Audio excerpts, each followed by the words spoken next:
Digital ladies breaking the chain, rising in crypto, we're changing the game. Crypto frontier, we're claiming our space. Not your keys, not your crypto, know your place. Unscripted, we're bold, we're free. Melissa Key, the Lady K, and Opti. Dip a toe, come ride this wave. Digital wealth, we're here to pay. Crypto nights, we're lighting the spark. As we ignite now, we're setting the mark. Safety first, we're keeping it tight. Blockchain power, we're shining the light. Unscripted, we're bold, we're free. Melissa Key, the Lady K, and Opti. Dip a toe, come ride this wave. Welcome back to Digital Ladies Unscripted. How you doing tonight, ladies? Excellent. It's a brand new week. There's all kinds of crazy stuff going on in the world yet again, right? And here we are plugging along, learning about crypto and digital assets and Web3 space. Well, last week's show, guys, was a hit. We covered a lot of things regarding the wallet segmentation. We covered cold wallets, hot wallets, burner wallets. But tonight, I thought we'd dive a little deeper on the traceability and how to maybe fix that, covering air gapping for max security, maybe adding in some cold wallet layers for safety. And even when we talked about the changing the segmenting your wallet and rotating your wallet, and how much of a pain in the butt that is with all those trust lines. We're going to talk about that and how to delete an existing wallet. And as a side note, we might even talk a little bit about XRP Ledger checks. Is that a good thing? Is it something that is needed in the system that we're navigating through or not? But first, let's go around and introduce ourselves, because we have probably a lot of new watchers of Digital Ladies Unscripted. I'm Melissa. I'm the host of Dip to Toe Show, been in crypto since 2019. And these are my beautiful friends. Go ahead and introduce yourself, guys. Let everybody know who you are. Well, I'll go ahead and start next. I'm Keto1211. I have been in crypto and digital assets since 2021. And I have learned quite a bit. And I am here to learn as much as I can and to try to give as much good advice as I can as well. Not financial advice, just world advice. I love it. What about you, Opti? I'm Opti, Optimistic Prime, also known as Amanda. And I've been in crypto since 2020, and I live on a school bus, and I'm building out an ecosystem on the blockchain to support the wanderers, the nomads, and the homesteaders, and those that would dream a little dream with me of heaven on earth. I love it. I love it. I'm Lady K. The K stands for Kristen, and I'm a validator on the XRPL and Algorand. And I like talking crypto. I like that you like talking crypto too. I'm like looking at my Dip a Toe page, and for whatever reason, the live feed is not showing up for me. For those of you that are watching, please go over to the Dip a Toe Show YouTube channel. You can find us at Dip a Toe. Join us in the conversation. There's a lively bunch of you in there already. We got Nerdy X in the house, and of course, Silver Days. We love you guys. Touch of Gray 76, Queen of the Nile. Let's go. And Stone, of course. Stone, Coffee and Crypto with Stone, with Lady K and Opti too. Sometimes Opti. Sometimes Opti. Well, guys, tonight I did think we wanted to kind of go back through some of this stuff and kind of expand on some of the things that we were talking about last week. And you know, a quick reminder from last week's show, for people that don't know, the XRP ledger, and we are talking specifically about the XRP ledger today in today's show. XRP ledger is fully public, and so there's all kinds of tools out there that help you trace where your transactions are going. XRP scan is one of them, and basically, once you're on the blockchain, it's there forever, right? And at the end of towards the end of the show, I had Kristen, can you explain this in like 1 minute? And I would love for you to expand a little bit more on the traceability and how people can kind of get caught in something that they might not really want to be caught in. Well, okay, so I'm thinking of your last comment, caught into something that you're caught in, right? And I mean, that actually is a good point. Like, you don't want to activate somebody's wallet, because if you do that, then anybody who looks up your wallet, that wallet will look at the activated wallet and just automatically think that they're connected. So there are cons actually to the traceability, in the sense that everything is connected, everything's traced. I mean, you can look at a wallet and you can follow it all the way back to the genesis, right? And so with that, you have to be careful when you're looking at the ledger to really determine whether, somebody owns a wallet or not. But there are ways you can figure out whose wallet is whose, like by NFTs for one, right? If I know an NFT you hold, because it is a public ledger, everything's on the ledger, I can go to the, XRP scan and BitHomp or any of those. I can scroll through that collection, find that NFT and see that you own it. If you think selling it's going to help you, no, because I can see everybody who's ever owned it down to the person who minted it, right? And then from there, you can pull up the wallet. Other ways you can trace activation, who activated it, but then what other wallets were activated by that wallet. And then to even go further, you could even look at,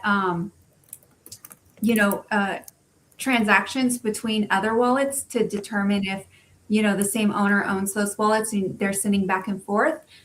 And then also you can look at it destination tags. If I'm sending my crypto to an exchange, I put a destination tag on it.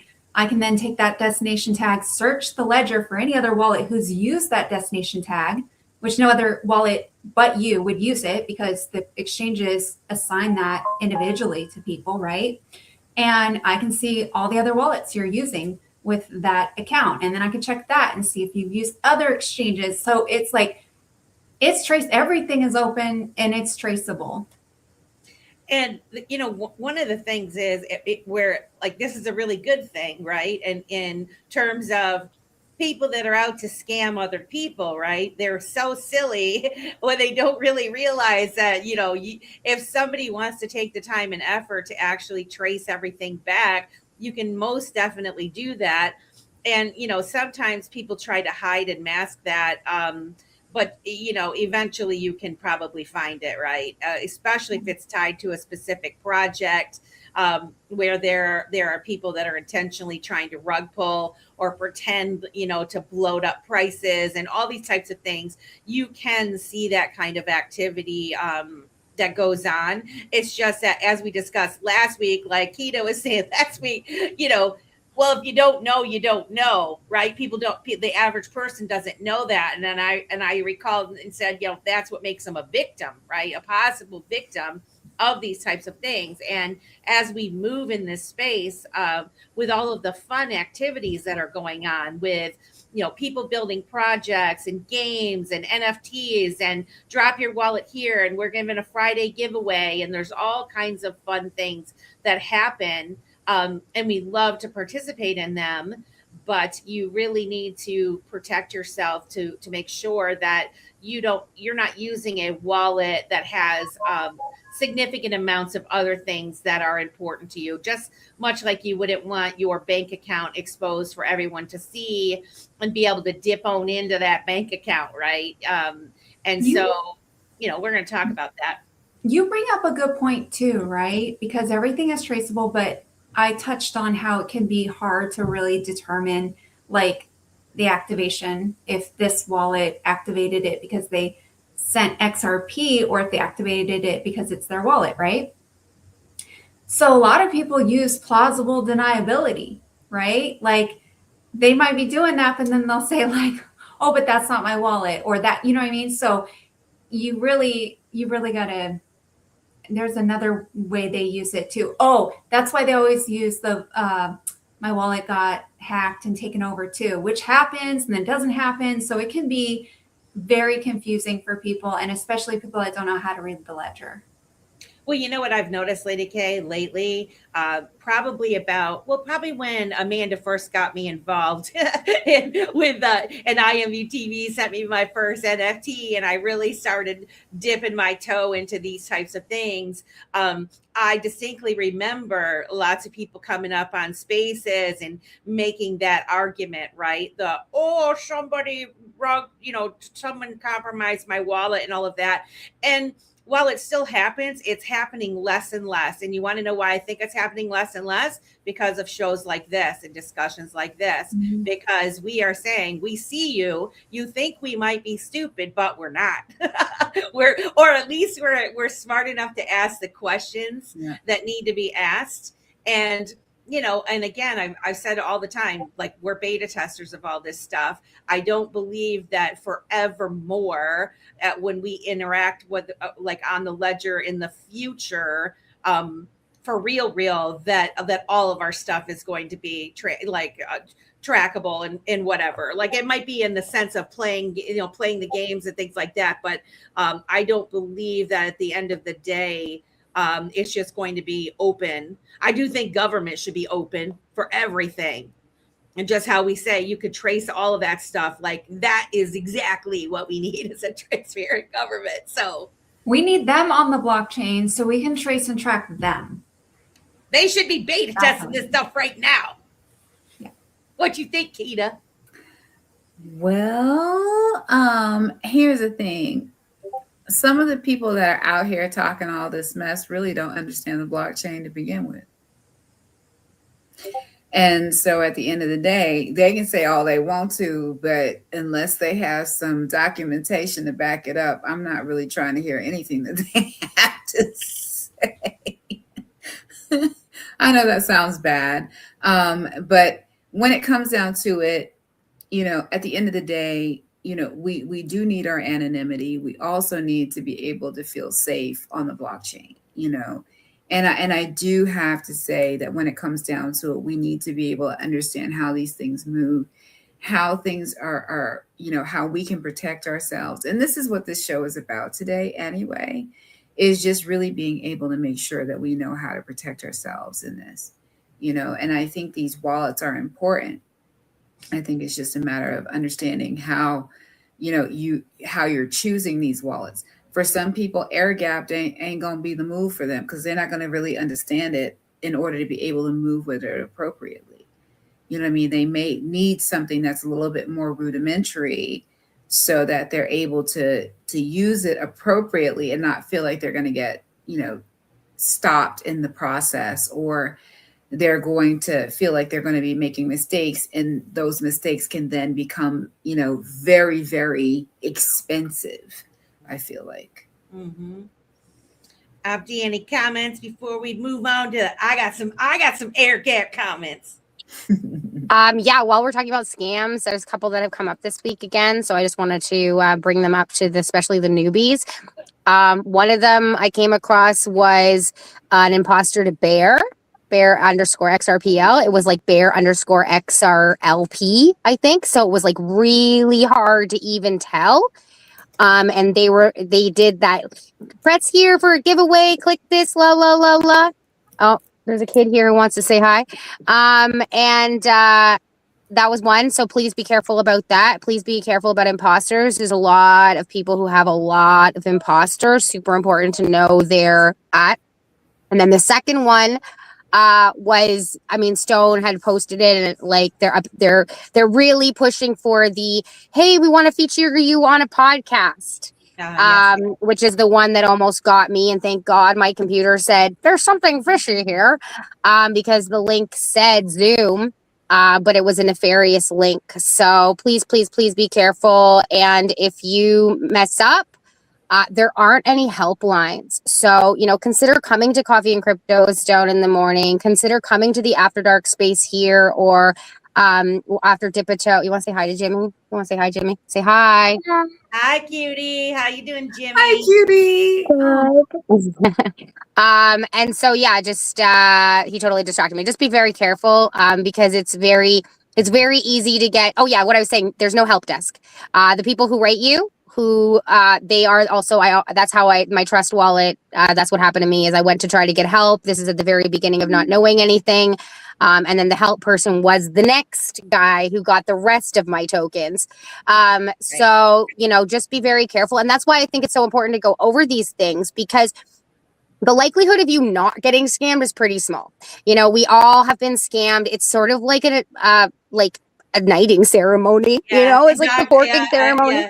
Yeah. And so, you know, make sure that when you're playing with this, in this ecosystem, when you're learning, when there are potentialities of you making mistakes that could be costly, i.e. your wallet getting drained, play with a wallet that you don't have a lot to get drained until you understand, or comprehend, I should say, the ecosystem and stuff. And that's one of the things that I was doing with the meme tokens, especially when First Ledger came out. It was like I had told you last week, is that I had opened a Fun with Memes wallet. And then as I got to know each project and the people behind the project, I would move half of the tokens out of my meme wallet into my personal wallet. Now, ultimately, then that makes it so that everybody knows my personal wallet.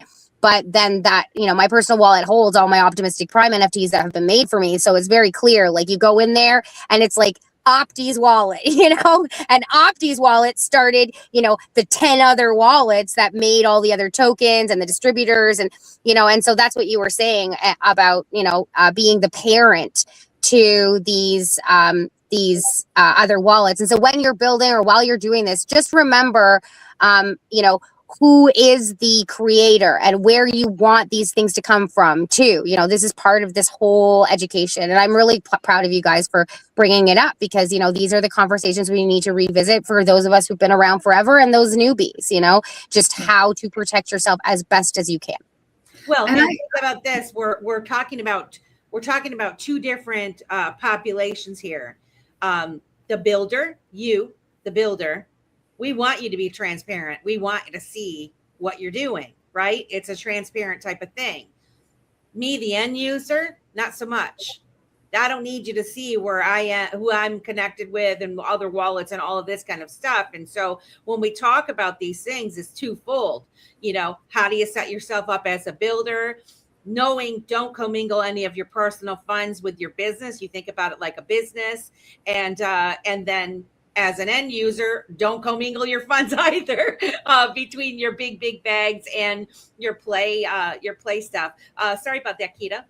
No, it's fine. And you know, I think a lot of what Opti said was very, very valid. Like I have myself been, you know, prey of, you know, those that, you know, will try to reach out to you, whether it be they want a podcast, or they want to, you know, you want a help desk that you want for, you know, to be able to get some help on something that you need help with, because you don't understand it that well.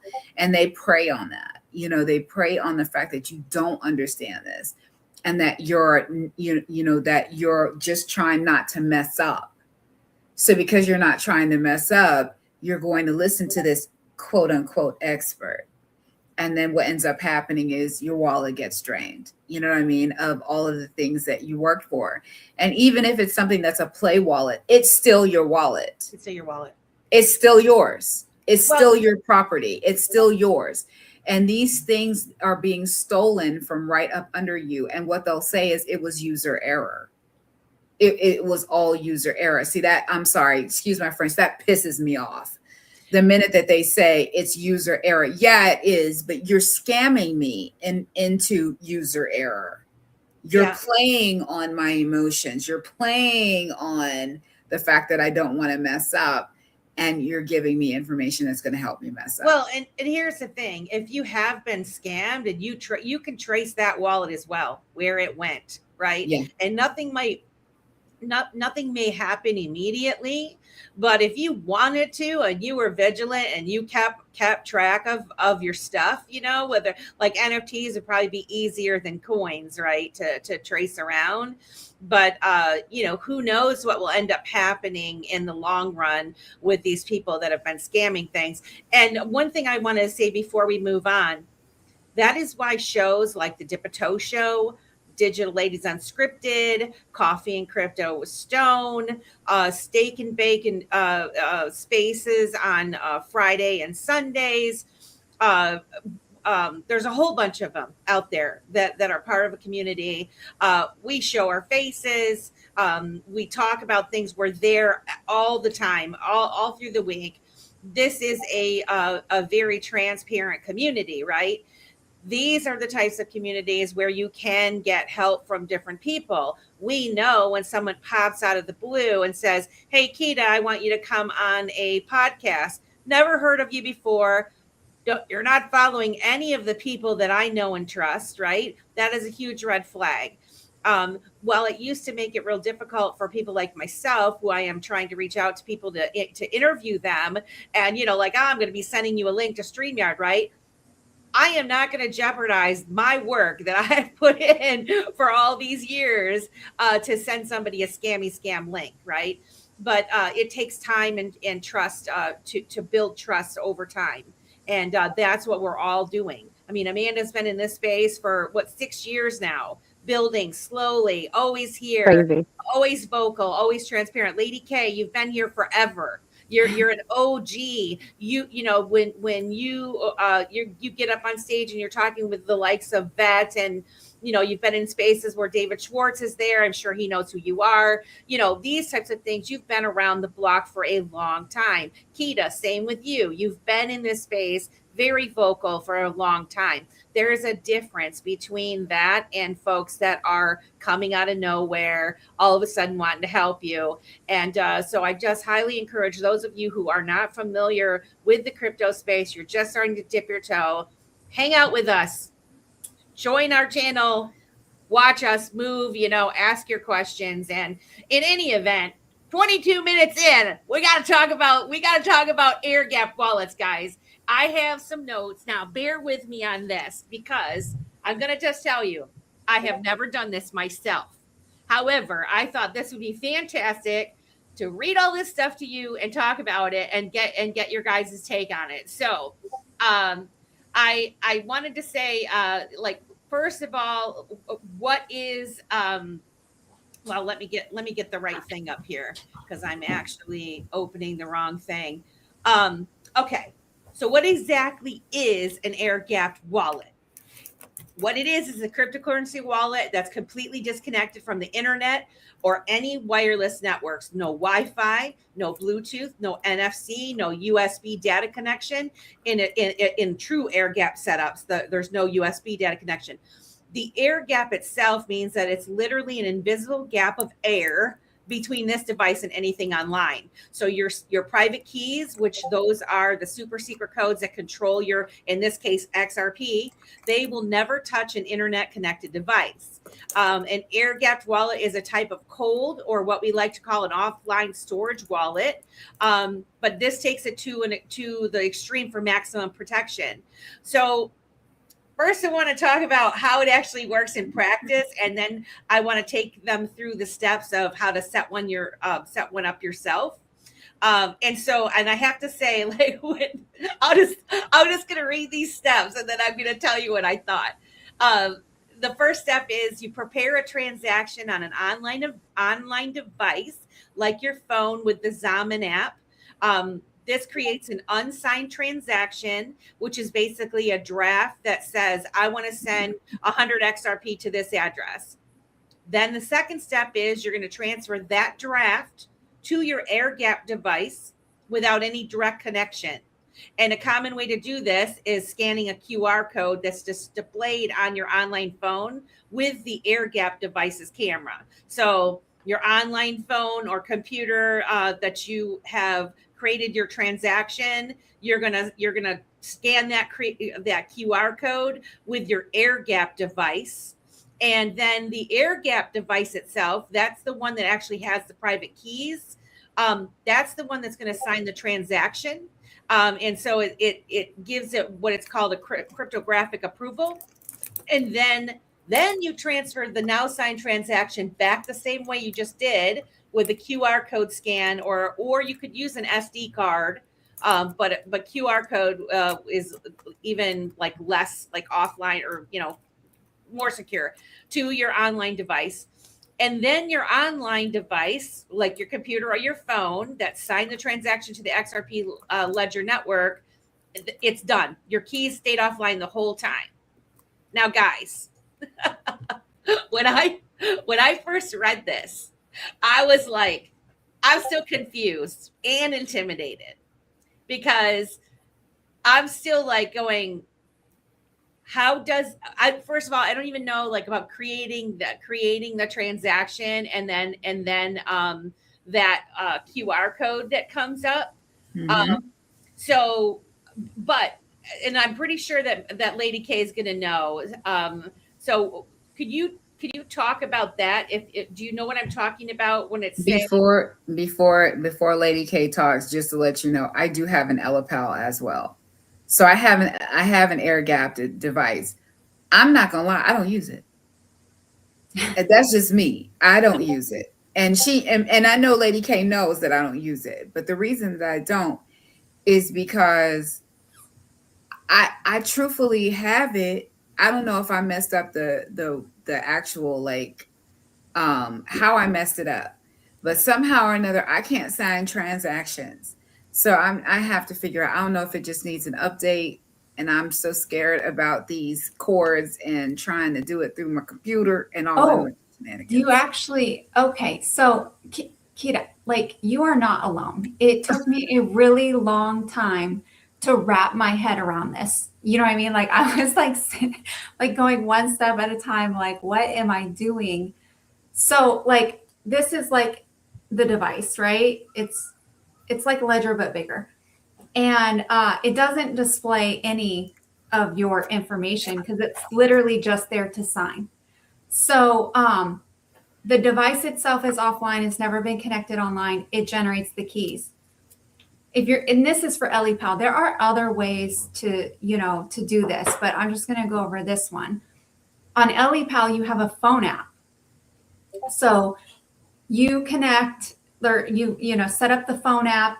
This gives you a QR code to sign, so it like can not be connected, but it can like read your addresses, right, from the secret key you have on the device. So when you go into the app, you say, okay, send like normal. I want to send 100 XRP. And then it prepares that transaction to be signed, like Melissa said. And you did a great job explaining it, Melissa. And it gives a QR code on my phone, which I then scan with my device. And then my device says, hey, do you want to sign this? And I sign it. And then my device gives me another QR code to prove the signature that the app then takes. And when the signature is approved, the app sends the transaction to the ledger. And that makes total sense. So this is what I have some steps on how to set this up. On creating an air-gapped wallet for the XRP ledger, where you can use a phone, like an old phone, or something like an LEPAL. But my original question was, and where I'm still kind of confused before I list the different steps on how to create this. When you go to your wallet that is online, so say I'm using my regular phone, the Zaman app, or I'm using my computer, right? when it says you create the transaction and then it gives you a QR code, Mhm. is that the same wallet address that is on your Uh, air-gapped wallet? pub, it doesn't, so like public key, yeah, right? And you're putting in where you want to send it to. So it's the details of the transaction. It's sending from here, sending to there, how much, all that. It prepares the transaction. Then the device signs it and returns. And if we're talking XRP ledger, I believe it's called a transaction blob, right? It prepares that and it signs. And so the app gets that transaction blob and sends it to the ledger. Now, this can be done like on a Raspberry Pi. You can take a Raspberry Pi that's never been connected to the internet and a wallet that allows you to create a transaction blob and sign the transaction and then put it on an SD card and then walk over to another computer and put it in and then send it to the ledger. So that transaction blob is what needs to go to the XRP ledger. And so that's what's generated. But to generate it, the key is on an offline device that does it offline. And then you scan that QR code and then it takes that blob and sends it. Can I go through the steps? Oh, yeah. And before I forget, Kita, you don't update the LEPAL with cords because you never want this to touch the internet ever. You take the SD card and you put it in your computer and download the update, then put it in your device and update your device. Fair enough. Thank you. Yeah, just like Mad Lab had us do generate our keys and whatnot offline, but that's a whole nother discussion. What I'd like to do is go through these steps of how to do it, and I'm hoping that as I go all through the steps, I'm going to be able to ask you my questions and you're going to be able to answer them. Okay. Because I'm still caught in that, like, I don't understand, I do understand, but I don't understand. I still have questions that I don't feel like they actually get answered. Right. And then the more people try to explain it to me, the more confused I get. So these are the instructions, and, stop me, like say time out because I'm reading something. So kind of holler out if there's anything that sounds wrong. Okay. So first, you're going to need tools that support the XRP ledger because we are talking about the XRP ledger, like the Zaman app for the online part, and then a dedicated hardware device for offline signing, which that could be like the LAPAL, like you were saying, a ledger. It could be an old phone that's been wiped clean, that's not attached to the internet, doesn't have a SIM card in it, that sort of thing.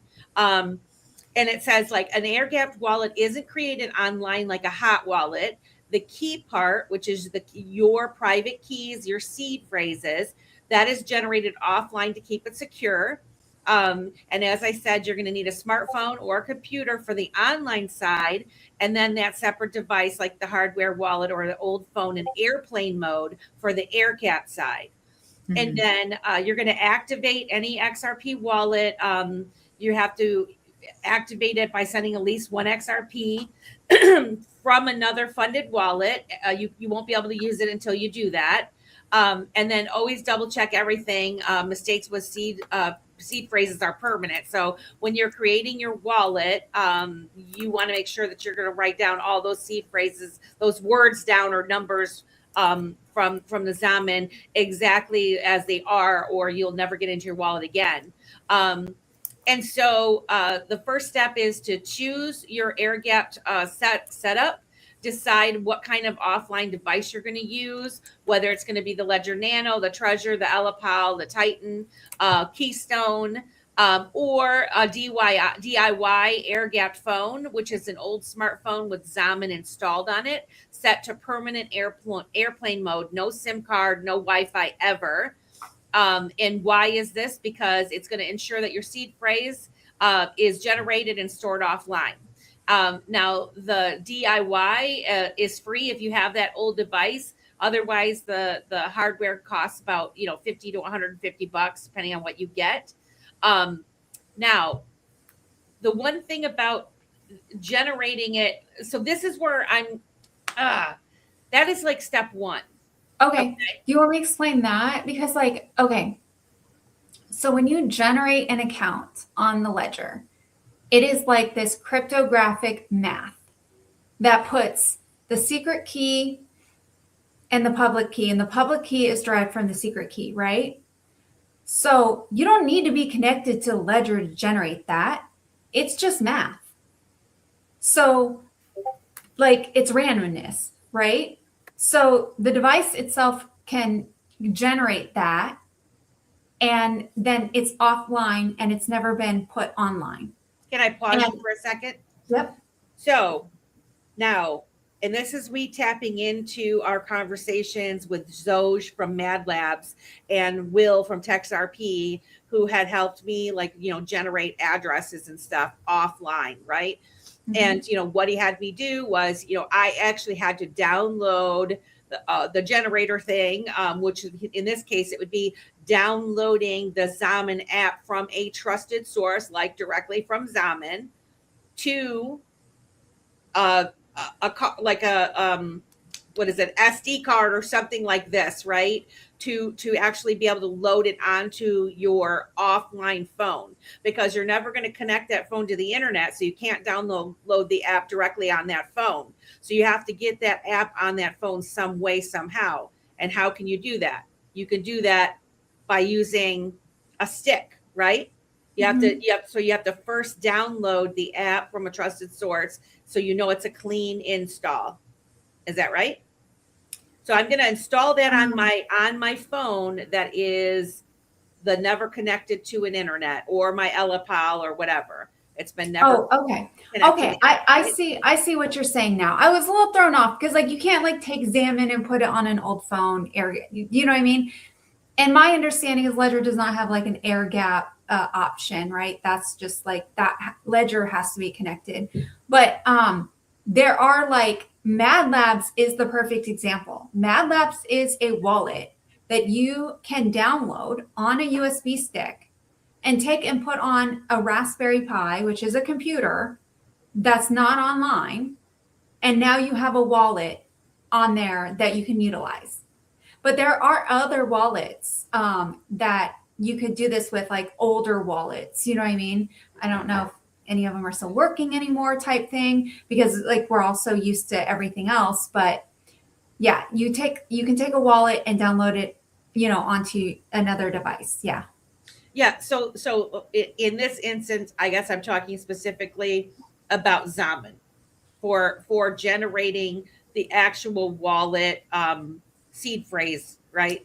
The public and private. That's what I'm saying though, is Zaman generates it by cryptographic math, and then changes it to their own proprietary seed number phrase, right? And gives you that. You don't need Zaman to do that. You don't need any of these wallets to do that. I mean, you could do it in Visual Studios offline with no internet. It's literally just math. So when it generates a key pair, you don't even need a wallet. You just need a way to generate that. And then if you have a device like LEPAL, it will generate it for you on the device, so it's never been connected to the internet. If you don't have something like that, then I think Mad Labs is a perfect. You can download that to another device, use their generator, because that's all it's doing too. And there's other ways you can generate that key pair offline. But but technically you could install the Zaman app on an old phone that's not connected to the internet and create your wallet. I'm not sure you can. Okay, so I'm not sure how you can transfer Zaman without the internet. But let's say you have it on the internet and you download Zaman, and then take it offline, airplane mode, turn your Wi-Fi off, airplane better because mobile data kicks in, right? Would Xamarin generate your key pair if you are in airplane mode? I'm not sure. That would be a fun test. I'll do it when we're on space. I think that, I mean, according to these instructions, yes. That's what it's telling. That's what it says is possible. That's why I'm asking this question. So and then the other To be question clear, I agree. You can generate key pairs offline because it's just cryptographic math, right? I'm just not sure if you can do a Xamarin, but I'll test that when we're on space. Okay. So it does say step 2, generate your wallet offline, create your seed and address, power on your air gap device without connecting to the internet. If you're using hardware like a ledger, you follow the device's setup, create a new wallet, which generates a random seed phrase offline, and then install the XRP Ledger XRP app if needed. And this can be done via a connected computer, but ensure the seed phrase stays on the device. The device will show your XRP Ledger address, which starts with an R, followed by letters and numbers. If you're using a DIY phone with Xamarin, install Xamarin from a trusted source, download APK offline if possible, transfer via USB. That's what I was talking about. Then open Xamarin in airplane mode, tap add account, generate new key pair. This creates the seed offline. Write down the seed phrases. This is your master key. Store it securely, paper, metal backup, never digital. And Xamarin will display your new XRP Ledger address. Never enter the seed on an online device. That's what keeps it air gapped. So, but here's See, my the thing question. is This is what I don't understand. I really don't think you can use this with Xamarin. I'm just going to say that now because like Xamarin is an app. You know what I mean? They have their security. Like you go in when you prepare that transaction on Xamarin, it's not like Xamarin gives you a transaction blob, which then you can transfer.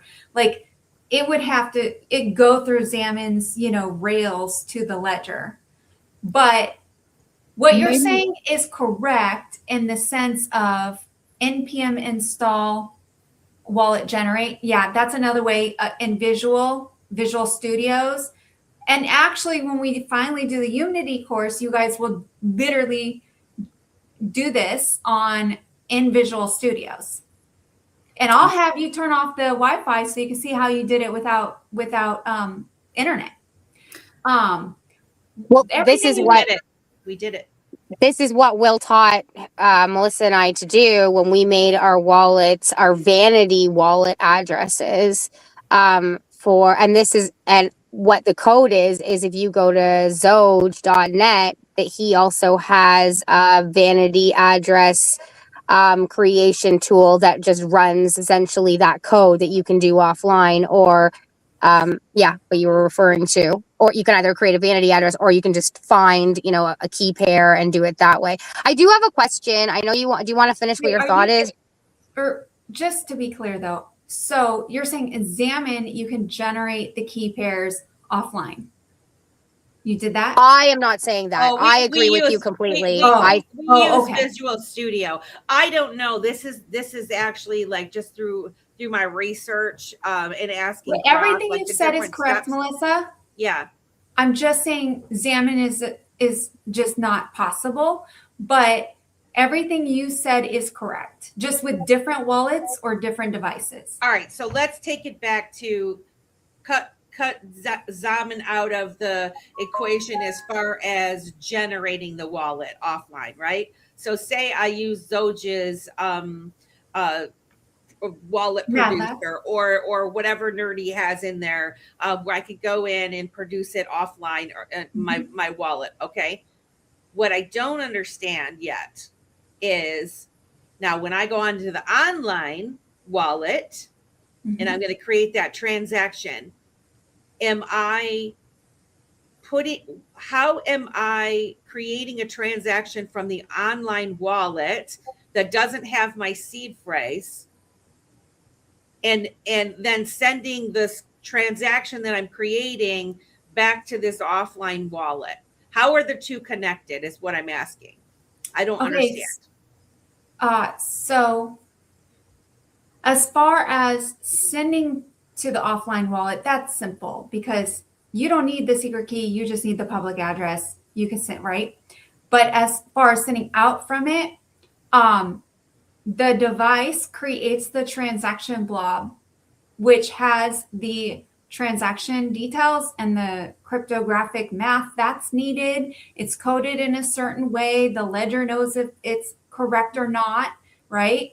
And the device itself, like if we're using EliPal or Mad Labs, will give you that transaction blob. And that is what you're then putting online. And that is being sent to the ledger. And that's been changed. So it's not, that doesn't have your secret key in it. Are they two separate wallet addresses though? The secret key and the public key?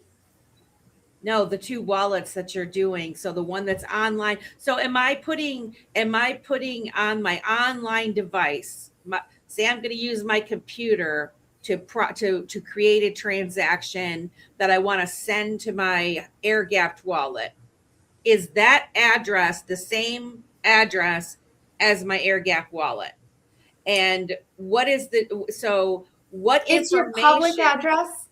Okay. It's your public address. Like the app, if you're using EliPal, the app knows this is your public address and it creates the transaction details. And then when you scan the QR code, the device says, okay, you've created a transaction to send 100 XRP to this address. The device knows that because this device online told the device offline, this is the transaction I want to send, right? And then this device has you sign, yes, I agree, and then gives you the transaction blob, which is cryptographically correct. And this device then scans that and sends it off to the ledger. And then the ledger itself checks, is this cryptographically correct? It is, and then does the transaction. I still don't understand though. I still don't understand the XRP, saying the Zaman being the public one, the one that's connected to the internet.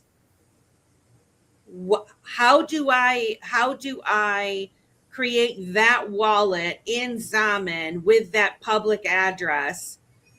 What information am I going to populate in there so that it is the same address that I'm going to communicate from with my air gap? That's my missing piece. That well, I do want to say your secret key, your public key was derived from your secret key. They're connected, right?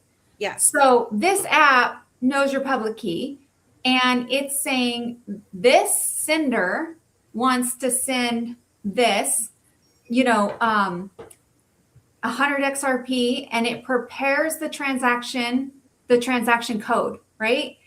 And then you scan that, which then transfers the transaction you prepared to the device. You sign, the device then prepares another transaction blob that's correct. And when the online device scans it, it sends that off to the ledger. This is really no different than what Zaman does, what all these wallets do. This is what the wallets do. This is the best way. You go into your Zaman and you say, I want to send 100 XRP to Opti. And then Zaman comes up with a screen that says 100 XRP to Opti. And you hit, before I go on, that's the transaction details that the online device sends to the offline device, okay? Then you swipe to sign, and when you swipe to sign, that creates a transaction blob that Zaman then sends to the ledger. Well, that part, this creates the transaction blob, gives you a QR code, then you scan that with your online device, which then sends it to the ledger. Hey, we only have like 5 minutes, so I'm going to pipe up here. So, okay, I think so there's two things that I think we need to clarify. So, the wallet address, the offline wallet address, you can still see on the ledger. It's just that your secret key never touches anything that's online. Is that correct, Kristen? Yes, the secret key Yeah, is the one So you it's keep so you can go, I can look up anybody's wallet that's an LEPAL. I just don't know whose it is because there's no mother thing, there's no mother wallet that has created it. It's outside of the online creation mechanism. No, you'll still see who activated it because when you generate that key, okay, you still have to send XRP to it, which you can send XRP to a wallet. You don't use the secret key for that. You just use the public address, right? Yeah, right. Okay, so you will see who the parent wallet Yeah. is. Okay, so that's the first thing. Then the second thing was, I think what the clarification is, it's a separate, between the online device and the offline device, right? The transaction blob and the actually doing the transaction on the XRPL. Are these two separate wallets or are they the same wallet? They're two separate wallets, right? You're transferring from the whole scenario that you That is painted my out is question. transferring XRP from the offline wallet to the online wallet, and then you can use it from there. Is that correct? Okay. I don't okay. Is it one wallet? So the question is, okay, so it's to not confuse you guys, it's the same wallet. Okay. okay, so it's the same wallet except the private keys never but touch. It's a better way to say it because this is not actually a wallet. Like the thing I'm using is I can't send it without this, right? It's like they're two parts and together they're working to create the transaction. Right. And so ultimately the air gap. Yeah, sorry, I didn't mean to interrupt you. But the key is not stored online, it's stored offline. So they got to work together to send the transaction. But it is the same. It's the same public address for both.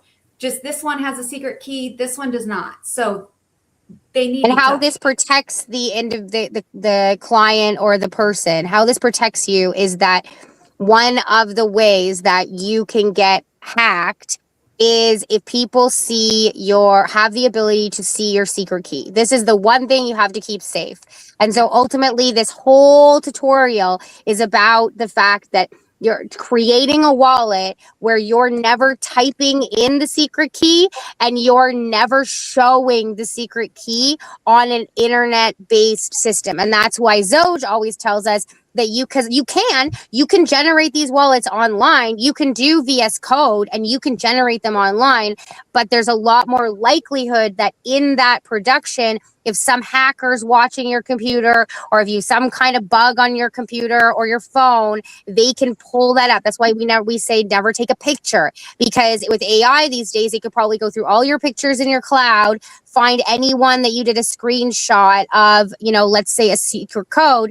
And what Kristen was saying is that I never call you Kristen, that ultimately the secret code is what you need for the public code. So there are wallets where you don't have to put in your public code. You just have to put in your secret code and your public wallet address actually just shows up. So this way you're ensuring that there is no nefarious action outside of your initial creation of the wallet. Nobody ever sees that secret key. And so ultimately the protection mechanism is they cannot access those funds in that wallet. They can see it on the ledger. It's there on the public ledger, but that your secret key has never touched the outside. And that's why a lot of times we call them paper wallets too, because the only place that you have these secret keys is writing them down on paper. And so no outside force can access it and hack something that you've done that allows for this to be revealed. Is that correct? Which I totally understand the whole separation. I understand all of the stuff that you just said. I really believe I understand. Mr. Zam, y'all are killing it tonight. I don't know if I'm making it more scary and confusing. No. But this is something that I really wanted to talk about and hammer it home, because I do think that this is like a poor man's super secure way of holding their crypto. If I can understand the concept of this air gapping, okay, because I already kind of do it as in terms of I have things where it's never touched the internet and all that kind of stuff. Where I'm thrown off is creating the transaction on a public, on the computer, and how that is connected to this offline one. And when I do it, say I do it in Zaman, I'm going to use Zaman to access my public address, right? I'm going to be able to look at my wallet or whatever. I'm going to initiate a transaction from that public one, and then it's going to go to the air-gapped one, and I'm going to sign it from the air-gapped one, right? What Stop using the Examine. Examine's not, this does not apply to Examine. What's the public window then?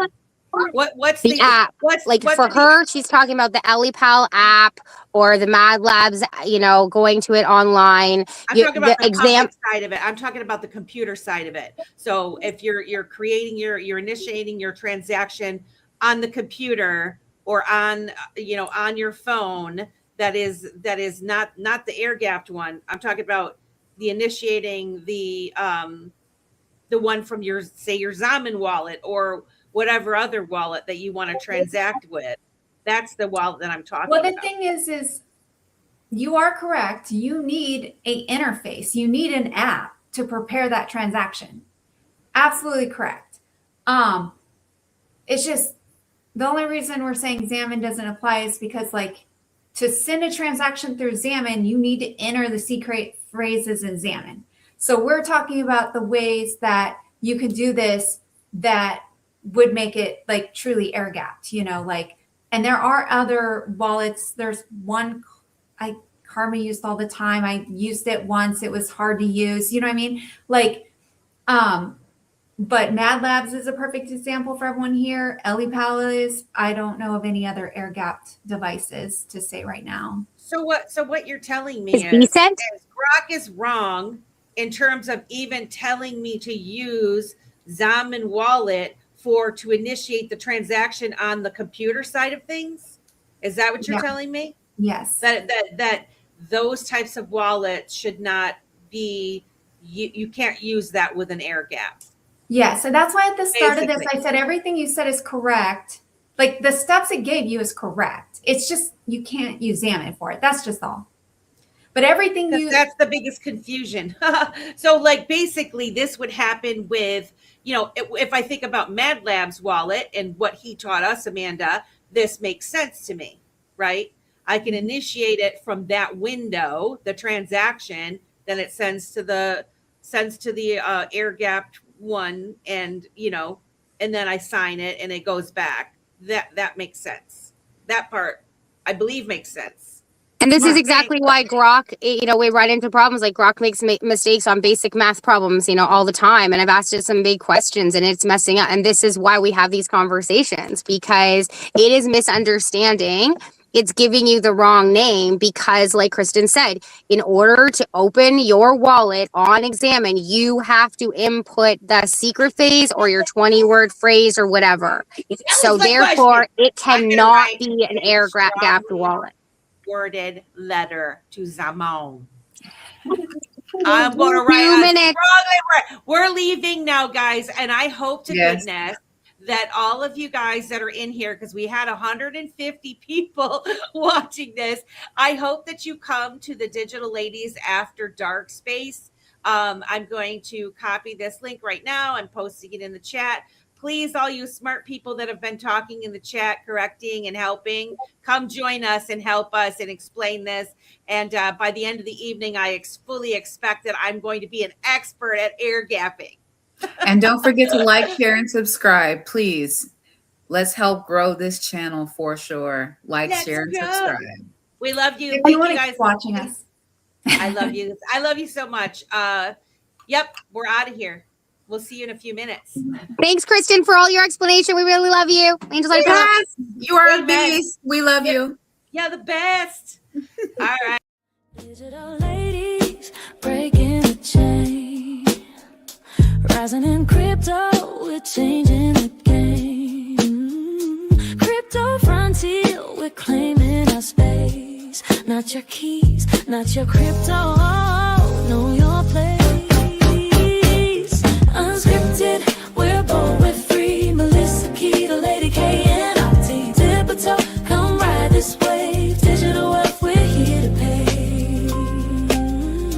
Crypto nights, we're lighting a spark.